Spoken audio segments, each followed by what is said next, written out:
মানে কেউ চাক আর না চাক, কেউ চাক বা নাই বা চাক, আজ হোক আর কাল হোক, এই বাংলাদেশের বুকে ইসলামী রাষ্ট্র কায়েম হবেই হবে।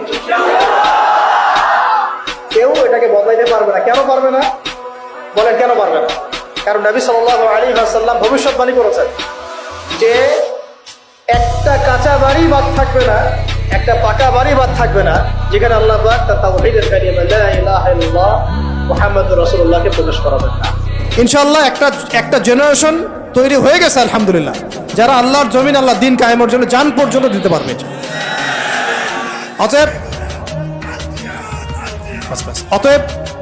অতএব যেহেতু মুরব্বী কেরাম আছেন আমাদের মাথার উপরে এবং আমাদের মধ্যে এই চেতনা আছে, আমরা দাওয়াত পেয়েছি, কবুল করেছি, সত্য মিথ্যা চিনতে শিখেছি, বুঝতে শিখেছি, এখন আমার মনে হয় এটাই সবচেয়ে উত্তম সময় বাংলাদেশের জন্য ইসলামকে রাষ্ট্র পর্যায়ে নিয়ে যাওয়ার। এখন যদি আমরা পিছুপা হয়ে যাই, শিথিলতা দেখাই, বা এই অভ্যুত্থানে আমরা যদি পরবর্তী সময়ে ইসলামকে এগিয়ে নিতে ব্যর্থ হয়ে যাই, আমরা আবার 50 বছর পিছায় যাব। কিন্তু অতএব এখন আর চুপ করে বসে থাকার কোনো সুযোগ নাই।